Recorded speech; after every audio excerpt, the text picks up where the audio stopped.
तो अब हम श्वः इस अव्यय का अर्थ समझ रहे हैं। जैसे कि मैंने आप लोगों को इससे पहले भी बताया था कि श्वः भले ही यहाँ पर आप लोगों को इस तरह से दिख रहा होगा, लेकिन इसको लिखने के दो तरीके हैं। एक तरीका क्या है, यह है हमारा आधा श और इसको ये जोड़ दिया व, विसर्ग श्वः, ठीक। और इसको दूसरा तरीका क्या है कि ये जो श हम ऐसा लिखा था, सॉरी, यह है एक तरह का श्व, और दूसरा श्व में यह है हमारा श और उसके नीचे वो, तो श्वः ऐसे भी लिखते हैं, ऐसे भी लिखते हैं, दोनों का स्पेलिंग एक ही है, SHVA, श्वः। और इन दोनों का अर्थ है आने वाला कल। और एक बात का ख्याल रखो, ये जो अव्यय है श्वः, ऑलवेज, हर बार, ये भविष्यत काल में ही इसका प्रयोग होगा। श्वः जिस वाक्य में आता है वो वाक्य कभी भी वर्तमान काल का नहीं हो सकता है, ये वाक्य कभी भी भूतकाल का नहीं हो सकता है।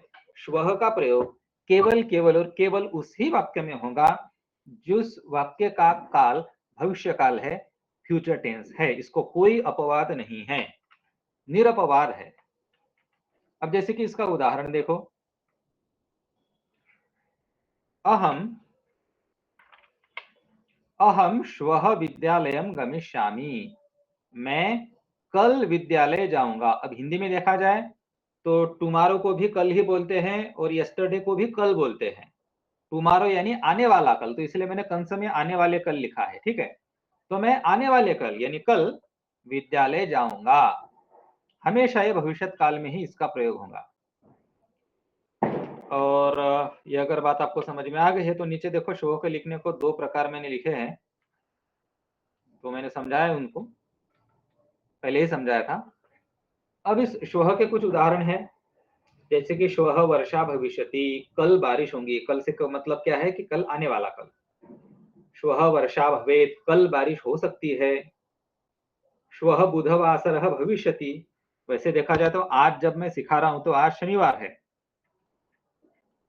तो शनिवार के हिसाब से कल रविवार होगा, तो हम ऐसे बोलेंगे श्वः रविवासरः भविष्यति, इस तरह से। अरे यार, हाँ, श्वः रविवासरः भविष्यति, कल रविवार होगा,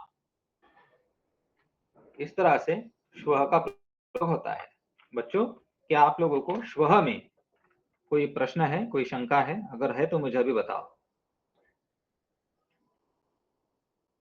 सब कुछ समझ में आ गया ना श्वः के बारे में?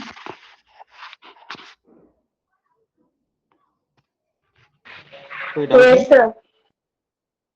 ओके। अब देखो बच्चों, आज हमने इस तरह से दो अवयवों को सीखा है। अब हालांकि मैं